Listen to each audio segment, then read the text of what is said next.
الله إلا بالحق ولا يزنون ومن يفعل ذلك يلقى أثاما يضاعف له العذاب يوم القيامة ويخلد فيه مهانا إلا من تاب وآمن وعمل عملا صالحا فأولئك يبدل الله سيئاتهم حسنات وكان الله غفورا رحيما ومن تاب وعمل صالحا فإنه يتوب إلى الله متابا صدق اللہ مولانا العظیم۔ میرے محترم بزرگ اور عزیز بھائی، یہ سورہ فرقان کا آخری رکوع چل رہا ہے اور اس میں اللہ تعالیٰ کے نیک بندوں کی صفات بیان ہو رہی ہیں۔ فرماتے ہیں کہ اللہ کے نیک بندے وہ ہیں جو اللہ کے ساتھ دوسرے معبود کو نہیں پکارتے، یعنی شرک نہیں کرتے۔ وَلَا يَقْتُلُونَ النَّفْسَ الَّتِي حَرَّمَ اللَّهُ، اور کسی نفس کو قتل نہیں کرتے جس کو اللہ نے حرام فرمایا ہے، الا بالحق، مگر حق کے ساتھ۔ ولا یزنون، اور زنا نہیں کرتے۔ کسی نفس کو ناحق قتل نہیں کرتے۔ ایک ہے قتل ناحق اور ایک ہے قتل برحق۔ قتل ناحق تو یہ ہے کہ کسی کو ظلماً قتل کر دیا جائے، بس اس سے ناچاکی ہوئی، اس پر غصہ آیا اور مار دھاڑ شروع کی، یہاں تک کہ اس کو جان سے مار دیا۔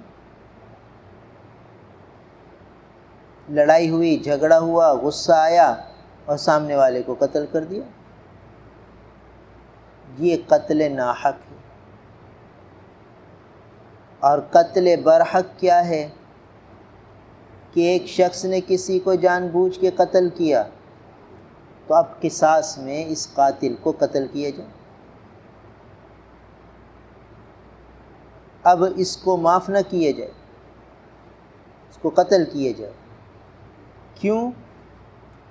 کہ قرآن یہ کہتا ہے کہ وَلَكُمْ فِي الْقِصَاصِ حَيَاةٌ یا اولی الالباب، اے عقل والوں، تمہارے لیے قصاص میں حیات ہے، زندگی ہے۔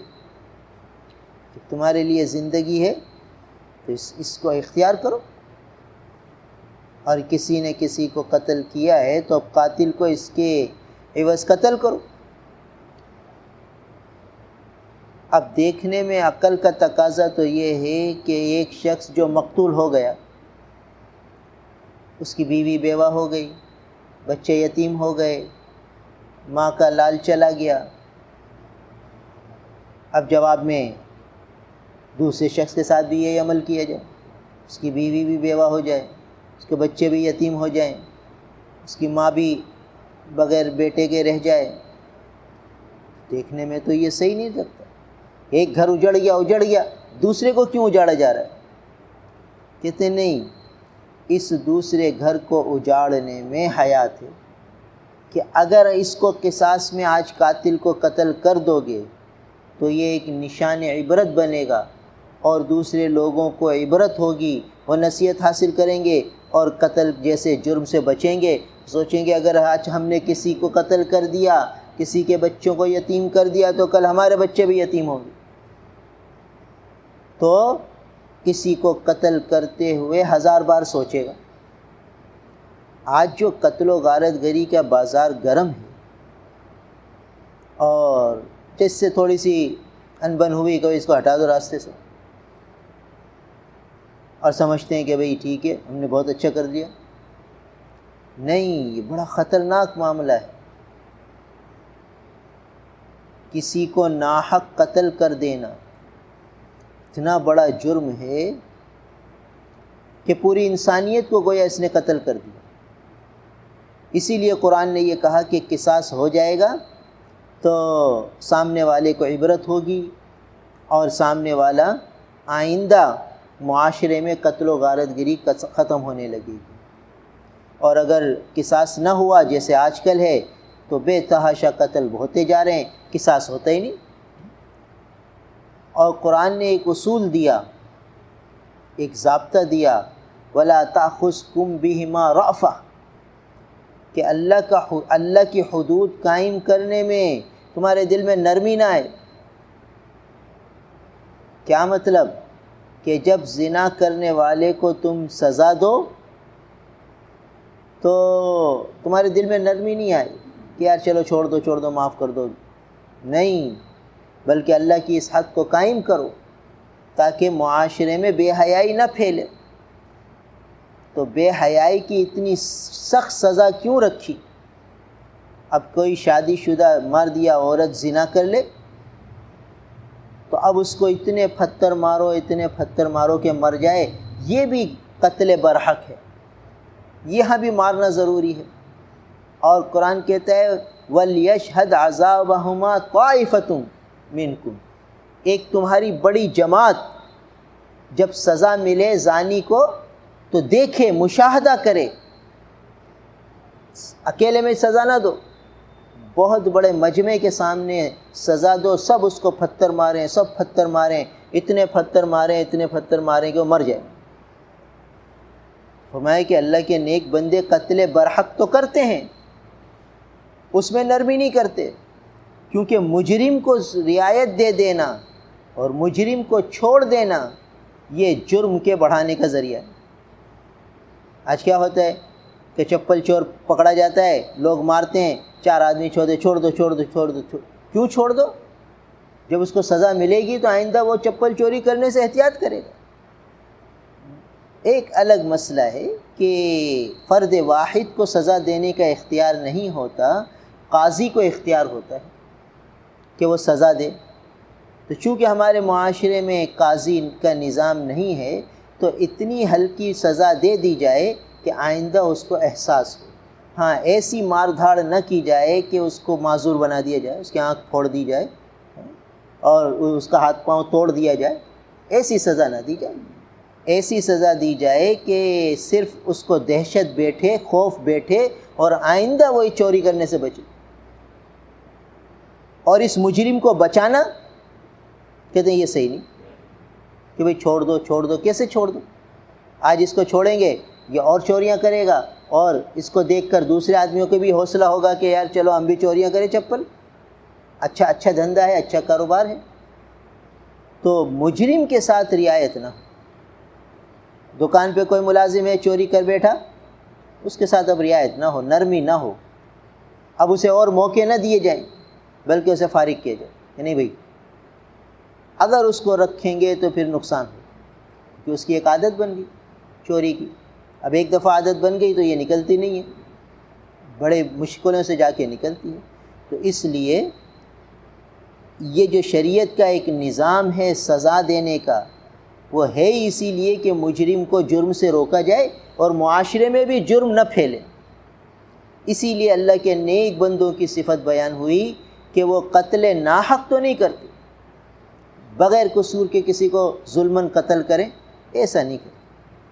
اور ظلماً قتل میں کیا آتا ہے؟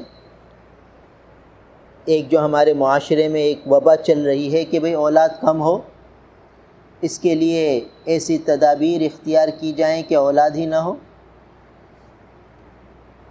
اس کو وعد خفی کہتے ہیں. وعد خفی، وعد کس کو کہتے ہیں؟ یہ جو پہلے مشرکین مکہ اپنی بچیوں کو زندہ درگور کر دیتے تھے، زندہ بچیاں قبر میں ڈال دیتے تھے، کیونکہ بیٹی کو وہ معیوب سمجھتے تھے. اس 6 7 8 سال کی ہو جاتی تو پھر اس کو لے جاتے اور بھی قبر میں ڈال دیتے بیچاری کو اور بند کر دیتے. وہ چلاتی رہتی، چیختی رہتی، اسی میں دم گھٹتا مر جاتی. اس کو وعد کہتے ہیں. تو وعد یہ جو اولاد کو دنیا میں آنے ہی نہ دینا، ایسے اسباب اختیار کرنا کہ جس سے حمل ہی نہ ٹھہرے، یہ وعد خفی قرار دیا، یعنی چھپکے سے کسی کو قتل کر دینا. اور علماء نے لکھا ہے کہ بھئی مشرکین مکہ بچے کو دنیا میں آنے تو دیتے تھے آج کی نئی نسل اور آج کی نئی دنیا یہ تو اس سے بڑے ظالم ہو گئے کہ بچے کو دنیا میں آنے ہی نہیں دیتے، اس کے آنے میں ہی رکاوٹیں ڈالتے۔ تو جب فطرت کے راستے میں آدمی رکاوٹ ڈالے گا تو پھر دوسرے جو ہے سائیڈ ایفیکٹ ہوں گے، اور ہو رہے ہیں، اور لوگ پریشانیاں جھیل رہے ہیں، مگر اس رخ پہ نہیں آتے۔ اللہ کے رسول صلی اللہ علیہ وسلم فرماتے ہیں کہ ایسی عورت سے نکاح کرو، تزوج الولود، کثرت سے بچے جننے والی عورت سے نکاح کرو کہ قیامت کے دن میں اپنی امت کی کثرت پر فخر کروں۔ مگر آج حال یہ ہے کہ نہیں بھئی، بچے زیادہ ہوں گے تو ہم کھلائیں گے کہاں سے؟ اور قرآن نے فرمایا وَلَا تَقْتُلُوا أَوْلَادَكُمْ بِالْإِمْلَاقِ، یعنی تنگ دستی کے ڈر سے اپنی اولاد کو قتل نہ کرو۔ کیوں کہ رزق تو ہم تمہیں دیتے ہیں، ان کو بھی ہم ہی دیتے ہیں۔ تو یہ سوچنا کہ بھئی بچے زیادہ ہو جائیں گے تو کھلائیں گے کہاں سے، پلائیں گے کہاں سے، رکھیں گے کہاں سے، یہ جو سوچ ہے یہ کافرانہ سوچ ہے، مومن کی یہ سوچ نہیں ہوتی۔ تو اللہ کے نیک بندے قتل نہیں کرتے، تو قتل کی ایک شکل یہ بھی ہے کہ دنیا میں انسان کو آنے ہی نہ دیا جائے، اس میں رکاوٹیں ڈالی جائیں۔ بعض لوگوں کو عارضی وقفے کی گنجائش ملتی ہے، وہ علماء کے پاس جا کے بتائے اپنی صورت، اپنی حالت، گھر والوں کی کیفیت، تو کسی کو اجازت ملے گی، ہر ایک کو اجازت نہیں ہوگی۔ مگر ایک عام رواج چل رہا ہے اور باطل والے اس کو خوب بڑھا رہے ہیں کہ بھئی یہ کم سے کم بچے ہوں۔ تو اللہ کے نیک بندوں کی جو صفت آ رہی ہے کہ یہ ناحق کسی کو قتل نہیں کرتے، تو قتل ناحق کی ایک صورت یہ بھی بنتی ہے کہ اولاد میں وقفہ بہت زیادہ کر دے، بس 2 اولاد ہو جائے کافی ہے، کہ اس سے زیادہ کی ضرورت ہی نہیں۔ یہ مناسب نہیں ہے۔ شریعت میں یہ کہ جتنی زیادہ اولاد ہوگی قیامت میں اللہ کے رسول صلی اللہ علیہ وسلم اپنی امت پر فخر فرمائیں گے۔ اور دیکھیے چین ہے نا، چین ساری دنیا پر حاوی ہونے لگا کیونکہ اس کی آبادی بہت بڑھ گئی۔ پھر کیا ہوا کہ چین والوں نے پابندی لگا دی کہ 1 سے زیادہ بچہ نہ ہو۔ پابندی لگانے کے بعد کچھ عرصے بعد انہوں نے محسوس کیا کہ ہماری آبادی گھٹ رہی ہے، تو انہوں نے کہا اب 2 کر سکتے ہیں، مگر ان کو احساس ہونے لگا ہے کہ ہم نے پابندی غلط لگائی۔ تو پہلے تو کہہ دیا کہ صرف 1 کی اجازت ہے، اب 2 کی اجازت دے دی، اب کچھ عرصے بعد کہیں گے فل اجازت۔ تو معلوم ہوا کہ دنیا کی جو جدید سائنس ہے وہ بھی یہ کہتی ہے کہ اولاد بڑھنی چاہیے نہ کہ گھٹنی چاہیے، اور یہ اللہ کا ایک نظام ہے، فطرت کا ایک نظام ہے۔ ایک کتاب میں لکھا تھا کہ ایک علاقے میں پیداوار ہوتی تھی گندم کی، تو ایک مخصوص پرندہ تھا چڑیا جیسا، وہ آتا تھا اور وہ دانے کھا جاتا تھا۔ تو وہاں کی جو ماہرین زراعت تھے ان کا بھئی یہ تو بڑا نقصان ہو رہا ہے، اس پرندے کو ختم کرو۔ اور حکومت نے اعلان کر دیا کہ جو ایک پرندہ مار کر لائے گا اسے مثال کے طور پر 10 روپے انعام۔ تو لوگ بھئی کوئی 100 مار کے لا رہا ہے، کوئی 200 مار کے لا رہا ہے، حکومت کو جمع کرا رہا ہے، حکومت اس کو پیسے دے رہی ہے، اور کچھ عرصے بعد وہ جانور کی نسل ختم ہو گئی۔ اس کے بعد یہ خوش ہو گئے کہ اب پیداوار بڑھ جائے گی۔ کچھ عرصے بعد جب نیا سال آیا، جب یہ پرندہ نہ رہا تو پیداوار آدھی سے بھی کم۔ یہ حیران رہ گئے کہ یا اللہ کو تو مانتے نہیں، یہ حیران رہے کہ یہ کیا چکر ہے، جو پرندہ ہماری غذا کھا جاتا تھا ہم نے اس کو ختم کر دیا تو پیداوار بڑھنی چاہیے، یہ آدھی سے بھی کم ہو گئی۔ پھر تحقیق کی، تحقیق کرنے پر پتہ چلا کہ یہ جو پرندہ تھا یہ کچھ دانے کھاتا تھا، اور کچھ ایسے جرثومے اور ایسے جراثیم تھے، ایسے کیڑے تھے جو فصل کو تباہ کرتے تھے، وہ بھی کھا جاتا تھا، تو اس کی وجہ سے فصل کی تباہی رک جاتی تھی۔ تو یہ اللہ کا ایک تکوینی نظام تھا کہ غذا کی حفاظت کے لیے اللہ نے پرندوں کو مقرر کیا تھا، اور یہ انسان اپنی ناقص عقل سے سمجھا کہ یہ پرندے ہمارا نقصان کر رہے ہیں، انہوں نے مروا دیا سارے پرندے۔ اب جب یہ تحقیق سامنے آئی کہ بھئی یہ تو وہ کیڑے کھا جاتے تھے پرندے، تو اب حکومت نے اعلان کیا کہ بھئی دوسرے علاقوں سے یہ پرندے جو لائے گا اسے 100 روپے انعام دیں گے۔ اور پھر بڑی مشکل سے دوسرے علاقوں سے وہ پرندے جمع کیے گئے، اس کی نسل بڑھائی گئی، اس کے فارم لگائے گئے، اور پھر وہ پرندے پھر آئے تو پھر پیداوار بڑھ گئی۔ یہ نظام ہے اللہ تعالیٰ کا۔ تو آدمی یہ سوچے کہ بھئی بچے زیادہ ہو جائیں گے تو کھلائیں گے کہاں سے، یہ سوچ کافرانہ ہے۔ مومن کی سوچ تو یہ ہے کہ ابھی جو دنیا میں انسان آیا نہیں ہے اس کے لیے رزق کے اسباب اللہ نے پہلے بنا دیے۔ دیکھو انسان دنیا میں آیا نہیں تھا، اس سے پہلے یہ کائنات کا نظام اللہ نے بنایا، سورج، چاند اور یہ کھیتی باڑی، یہ سب انسان کے آنے سے پہلے دنیا میں ہوئی، پھر انسان کو لایا گیا۔ تو بہرحال فرمائے کہ وَلَا يَقْتُلُونَ النَّفْسَ الَّتِي حَرَّمَ اللَّهُ إِلَّا بِالْحَقِّ، کہ ناحق کسی جان کو قتل نہیں کرتے، جس کو اللہ نے حرام قرار دیا ہے اس کو قتل نہیں کرتے، الا بالحق۔ ہاں جہاں حق کا مسئلہ آتا ہے تو بھئی پھر تو جہاں حق اور باطل کی جنگ ہو، جہاں اسلام اور کفر کی جنگ ہو، بھئی پھر تو مسلمان اللہ کے نام پہ جان دینے کے لیے بھی تیار ہو جاتے۔ تو جہاں قتل برحق ہوگا، کہ جہاں کفر کے سامنے اسلام کا معرکہ حق و باطل ہوگا تو وہاں بھی یہ قتل کرے گا۔ ہاں جہاں منع کر دیا وہاں نہیں کرے گا۔ لہٰذا جہاں اسلام میں جہاد کا حکم ہے تو جہاد کے لیے بڑی عجیب پابندیاں لگائی ہیں کہ جب دشمن سے مقابلہ ہو تو دشمن کے صرف ان فوجیوں کو مارنا ہے جو مقابلے پر آتے ہیں، ان کی عورتوں کو نہیں مارنا، ان کے بچوں کو نہیں مارنا، ان کے بوڑھوں کو نہیں مارنا، ان کے جوانوں میں سے جو بیمار ہیں ان کو نہیں مارنا۔ اتنی پابندیاں ہیں۔ یہ نہیں کہ اندھا دھند سب کو اڑا دو، بم بلاسٹ کر دو، سب کو اڑا دو، ایسے نہیں ہے، بلکہ جہاد کے اعتبار سے بھی پابندیاں شریعت نے دی ہیں کہ کس کو مارنا ہے کس کو نہیں مارنا۔ حالانکہ عورت بھی کافر ہے، بوڑھا بھی کافر ہے، بچہ بھی کافر ہے، کہتے نہیں مارو، ہاں صرف ان کو مارو جو تمہارے سے مقابلہ کرتے۔ تو یہ ہے قتل برحق، کہ جہاں مارنے، جس کو مارنے کا حکم ہے اس کو مارتے ہیں، جس کو مارنے کا حکم نہیں ہے اس کو نہیں مارتے۔ یہ اللہ کے نیک بندوں کی صفت ہے۔ اور اگلی بات ولا یزنون، اور زنا نہیں کرتے۔ کیا مطلب؟ کہ غیر شرعی طریقے سے اپنی خواہشوں کو پورا نہیں کرتے۔ شریعت نے جو خواہش پورے کرنے کے حلال راستے دیے ہیں اس کو اختیار کرتے۔ اور پھر زنا کا جو آغاز ہوتا ہے وہ نگاہ کی بے احتیاطی سے ہوتا ہے۔ اب دیکھیے اللہ تعالیٰ نے قرآن میں احکامات دیے، اقیموا الصلاۃ، نماز قائم کرو، آتوا الزکوٰۃ، زکوٰۃ ادا کرو، کتب علیکم الصیام، روزے تم پر فرض کیے گئے، وللہ علی الناس حج البیت من استطاع الیہ سبیلا۔ ان سب میں براہ راست خطاب مردوں کو ہے، عورتیں طبعاً اس میں شامل ہیں، ضمناً شامل ہیں۔ کہ اقیموا الصلاۃ یہ صیغہ مذکر کا ہے کہ مرد حضرات نماز قائم کریں، اور ضمناً عورتوں پر بھی نماز فرض ہو گئی۔ مرد بھی زکوٰۃ ادا کریں، عورتیں بھی زکوٰۃ ادا کریں، مرد بھی روزہ رکھیں، عورتیں بھی روزہ رکھیں، مرد بھی حج کریں، عورتیں بھی حج کریں جس پہ فرض ہو۔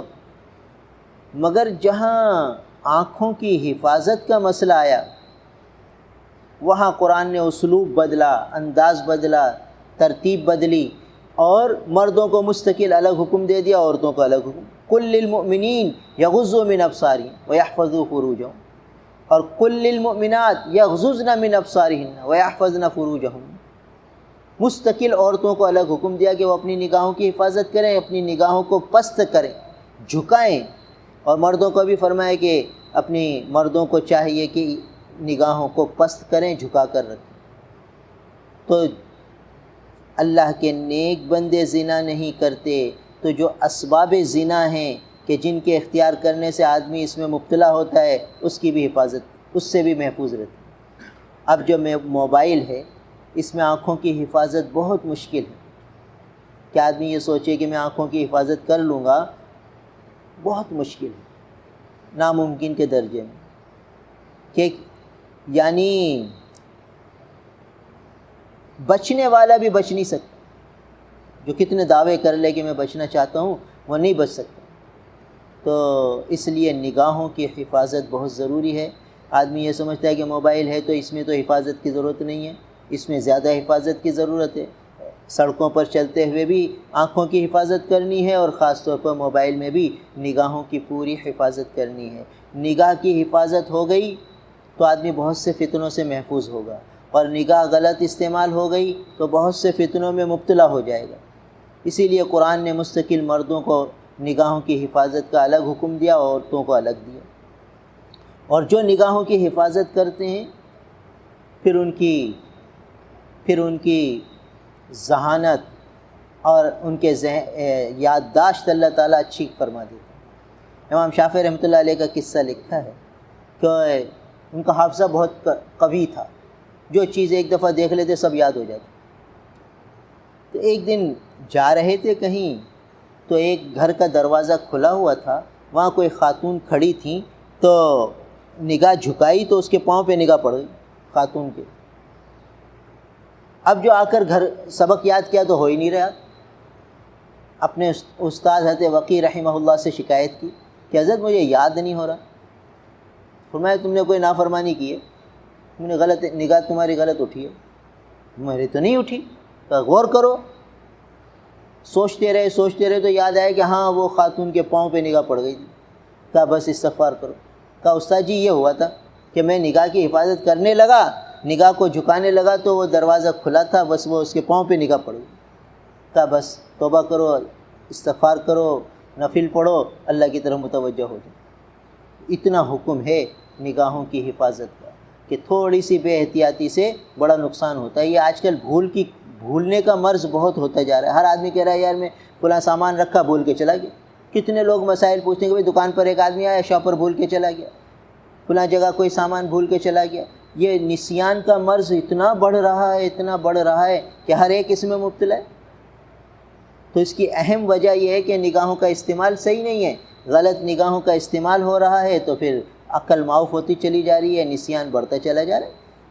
یہ اللہ تعالیٰ کا نظام ہے، تو اس لیے نگاہوں کی حفاظت بہت ضروری ہے، اللہ کا حکم بھی ہے، اور دوسرا ہے کہ بہت سے فتنوں سے حفاظت کا ذریعہ ہے۔ تو فرمایا کہ ولا یزنون، یہ اللہ کے نیک بندے زنا نہیں کرتے، اور جو اسباب زنا ہیں اس سے بھی بچتے ہیں۔ ومن یفعل ذلک یلقى اثاما، جو یہ کام کرے گا تو بہت بڑے گناہوں میں، یعنی اس کو بہت بڑی سزا ملے گی۔ اور وہ آگے کیا ہے اس کی تفصیلات آ رہی ہیں۔ اللہ تعالیٰ عمل کی توفیق۔ الحمدللہ رب العالمین والعاقبۃ للمتقین والصلاة والسلام علی رسولہ محمد وآلہ واصحابہ اجمعین۔ ربنا لا تؤاخذنا ان نسینا واخطأنا، ربنا ولا تحمل علينا إصرا كما حملته على الذين من قبلنا، ربنا ولا تحملنا ما لا طاقة لنا به واعف عنا واغفر لنا وارحمنا أنت مولانا فانصرنا على القوم الكافرين۔